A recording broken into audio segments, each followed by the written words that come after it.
Vamos avançar no desenvolvimento da nossa aplicação, agora que já temos então o criar uma nova conta com todas as funcionalidades já executadas e também o mecanismo de login. Ora, no mecanismo de login falta executar neste momento o mecanismo inverso, que é o do logout.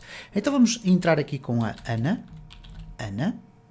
vamos entrar, e de todas as 4 opções que aqui temos, o logout neste momento não está a funcionar. E vocês podem verificar aqui que o logout, ou a opção logout, vai para o controller usuários e para a função logout.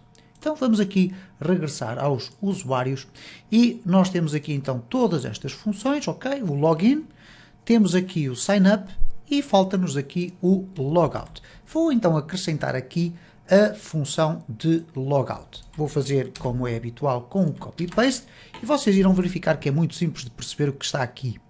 Bom, o que ele faz, esta função, é o seguinte. Ele primeiro vai perguntar se existe ou não uma sessão que contenha o ID usuário. E porquê que eu faço este controle? Porque no caso de, mais uma vez, um espertinho colocar lá em cima o usuários/logout, o que ele vai procurar é tentar entrar dentro da nossa aplicação ou executar determinados scripts da nossa aplicação para os quais poderá não estar autorizado. Então, quando ele vai então entrar aqui no espaço de logout, é suposto perguntar-se se de facto existe ou não uma sessão ativa. No caso da sessão existir, nós vamos destruir os dados da sessão. Bom, eu quero chamar a atenção aqui para um aspecto que é o seguinte. Nós poderíamos ter aqui, eu referi num vídeo dedicado inteiramente às sessões, que nós podíamos utilizar aqui a expressão this session e depois sess_destroy. Esta função destrói todas as variáveis da sessão. No entanto, ela não tem um comportamento muito estável, é um comportamento um pouco errático. Ela faz exatamente aquilo que faz, por exemplo, o session destroy do próprio PHP. Então, neste caso, eu opto por fazer logo este unset. O unset vai remover da sessão todas as variáveis que eu lá coloquei. E uma vez que estamos a trabalhar numa aplicação com um número muito reduzido de variáveis na sessão, é muito mais simples colocar aqui isto e vocês também vão entender. Bom, a seguir à destruição da sessão, isto claro, desde que ela exista, nós somos redirecionados para o geral. E o geral vai aqui executar, obviamente, o seu método index, porque é o método que aqui está implicitamente chamado. E, portanto, o método index vai novamente apresentar aqui o home e, portanto, vai apresentar novamente o quadro de login, ou neste caso a página inicial, melhor dizendo. Depois do quadro de login nós temos que clicar em login. Depois temos aqui então o redirect geral. Porquê que ele faz aqui um redirect geral? Bom, se nós de facto não tivermos nenhuma sessão, ele vai manter-se no quadro inicial. Eu não quero apenas deixar aqui isto pelo discurso, vamos fazer aqui uma exemplificação. Neste momento já temos o mecanismo de logout a poder funcionar, portanto eu vou aqui refrescar tudo isto e quando eu agora fizer logout, reparem como automaticamente eu vim parar aqui ao geral.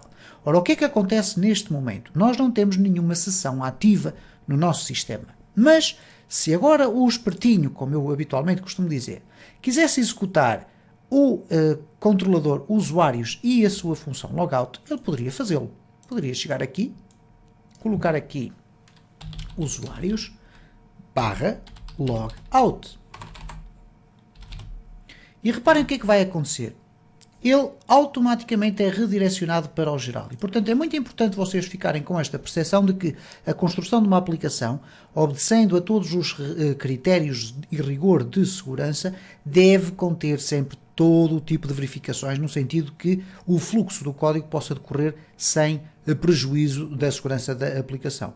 Uma das circunstâncias que acontece com imensa frequência é o programador estar a desenvolver a aplicação e estar a testar sistematicamente com o mesmo fluxo de testes. Isto é, ele chega aqui à aplicação, sabe que vai fazer um login, no login coloca sempre os dados corretos, nunca coloca os dados errados e parece que tudo funciona de forma bastante fluida. O que acontece é que, por vezes, basta fazer uma pequena experiência, que é colocar a aplicação a ser utilizada por um utilizador que nunca a viu na vida.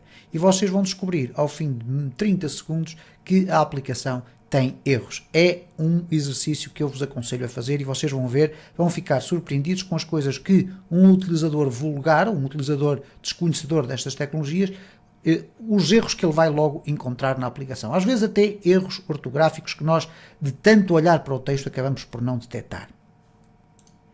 Bom, posto isto, vamos voltar a entrar então na nossa aplicação, agora que temos todas estas funcionalidades aqui prontas, e vamos começar a desenvolver então estas três que aqui estão. Bom, estas três, na prática, estas 2,5. Porquê? O página inicial é este quadro onde nós já estamos. No entanto, se bem se recordam no final do vídeo anterior, eu aqui no controlador da aplicação, eu coloquei aqui comentários em várias linhas. Porquê? Porque nós não temos nem modelos, nem algumas views que aqui estão. Então eu vou remover o comentário que aqui está, Ctrl+T, e vamos começar a verificar o que é que este código faz. Bom, ele de facto aqui, ao abrir este quadro inicial, para além de carregar o início e o fim, que são estas duas views que aqui estão, ele carrega também a barra do usuário, que é este bloco que aqui está, que permite ter então estas funcionalidades, e depois podem reparar aqui, de forma muito tenue, a existência de dois HRs, ou dois separadores. Bom, de onde é que eles provêm? Um provém cá de cima do topo, outro provém da parte final, mas o que acontece agora é o seguinte, nós temos aqui a necessidade de abrir um modelo chamado aplicação model. E como vocês podem observar, eu aqui voltei a utilizar a técnica de alterar o nome de aplicação model para aplicação, para depois, logo a seguir, ir pedir que as fotografias que eu quero, ou as fotos, sejam o resultado, portanto, sejam um array associativo proveniente da execução desta função, todas as fotos públicas. Bom, vamos deixar aqui esta conversa de parte e vamos começar a criar estes elementos que aqui faltam. Portanto, nós não temos o modelo neste caso o modelo aplicação model, portanto vamos aqui selecionar aplicação model, vamos criar aqui aplicação model, nunca se esqueçam que terá que ser sempre com letra maiúscula. Dentro do aplicação model eu vou usar os meus code snippets, X, C e M, ok? Aplicação model, e vamos colocar aqui o public function, e agora vamos ver qual é o nome da função que nós temos que colocar. Neste caso, a função que eu vou querer usar, eu vou arrastar para aqui o model, é esta função que se chama todas as fotos públicas. Ora, mais uma vez, o que eu vou fazer aqui é copiar e colar o código, ok? Então vamos aqui no model, eu vou colar aqui simplesmente este código. Bom, o que é que este código aqui vai fazer? Algo extremamente simples.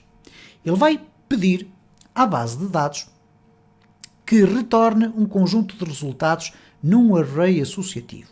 Ora, de onde é que vem esse conjunto de resultados? E agora é importante nós verificarmos o que é que acontece aqui. Bom, eu vou abrir aqui a minha base de dados para vos exemplificar ou para vos mostrar um pouco melhor o que é que acontece neste caso, ok? Eu vou aqui arrastar um bocadinho para o lado. E o que acontece é o seguinte, nós temos na nossa base de dados duas tabelas. Elas estão relacionadas entre si. Isto é, cada usuário pode ter um número infinito de fotos. O que acontece é que se algum usuário for eliminado, todas as fotos que a ele pertencem também serão eliminadas. Por causa deste mecanismo de integridade referencial, obviamente que não foi necessário estar a duplicar dados nas duas tabelas. O que é que eu quero dizer com isso? Se nós temos aqui o nome do usuário, okay? O nome do usuário e a sua senha e o seu e-mail, obviamente quando eu adiciono uma foto, eu não vou necessitar de colocar aqui um campo para o nome do usuário, apenas referencio o seu ID. Ora, qual é o problema, se é que poderemos considerar problema, que se coloca numa circunstância destas? Quando eu quero fazer uma query para ir buscar quer o nome do usuário, quer as respectivas fotos, e neste caso obviamente estamos a falar da localização de um ficheiro, ok? O que é que vai acontecer aqui? Bom, eu tenho que fazer aquilo que se chama uma join. E uma join significa isto. Eu coloco selecionar tudo a partir da tabela fotos, ok? Estamos a falar de selecionar todas as informações, que neste momento não são nenhumas, mas todas as informações que estão na tabela de fotografias. No entanto, eu quero ir buscar também o nome dos usuários aos quais as fotografias pertencem. Então, para isso, eu faço aqui um join, juntar, com a tabela usuários.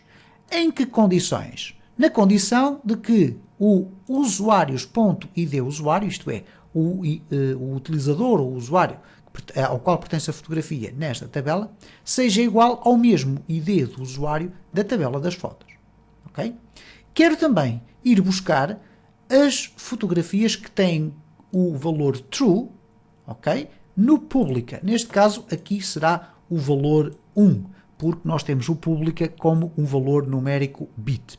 Nós aqui, ao colocarmos o true, automaticamente a query vai buscar os valores que são 1 e não os valores que têm lá 0. Ora, então nós estamos a selecionar todas as fotografias, juntando com a tabela dos usuários para ir buscar os dados do usuário que correspondam ao mesmo ID, quer numa, quer noutra tabela, e onde as fotografias estejam identificadas como públicas. Depois temos aqui o get. Ao regressarmos aqui, nós temos então o return dos resultados num array.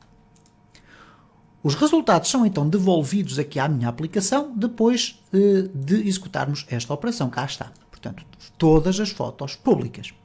Então o que é que depois vai acontecer com estes dados? Eles vão ser passados para uma view chamada página inicial. Ora, esta página inicial está dentro da pasta aplicação e como vocês podem verificar, esta página inicial ainda não existe. Então vamos criar aqui o página inicial.php e eu, mais uma vez, vou copiar e colar o código para facilitar aqui a explicação. Então eu vou colar aqui o código e o código faz algo relativamente simples. Ctrl A, depois define aqui um container fluido, define um título indicando fotos públicas e depois tem aqui uma condição if-else. Ok? Reparem, a condição está aqui nesta linha, está aqui depois nesta, eu vou tentar aqui, vamos ver se eu consigo aqui, ok, está nesta linha daqui, o if, o else e depois o and if. E aqui pelo meio temos um ciclo for each. Ora, o que é que acontece aqui?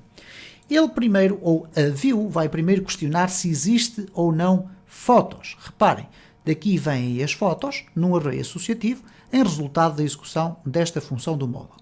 Se as fotos vierem sem resultados, o que é que vai acontecer aqui?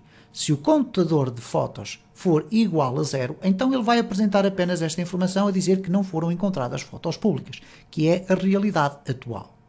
Mas caso o contador de fotos seja diferente de 0, então ele vai executar toda esta porção do código que eu irei explicar no próximo vídeo. Uma vez que nós ainda não temos sequer fotografias colocadas dentro da nossa aplicação. Então o que é que vai acontecer agora? Se eu refrescar aqui o meu código, vocês vão ter a ocasião de verificar que temos aqui fotos públicas, não foram encontradas fotos públicas.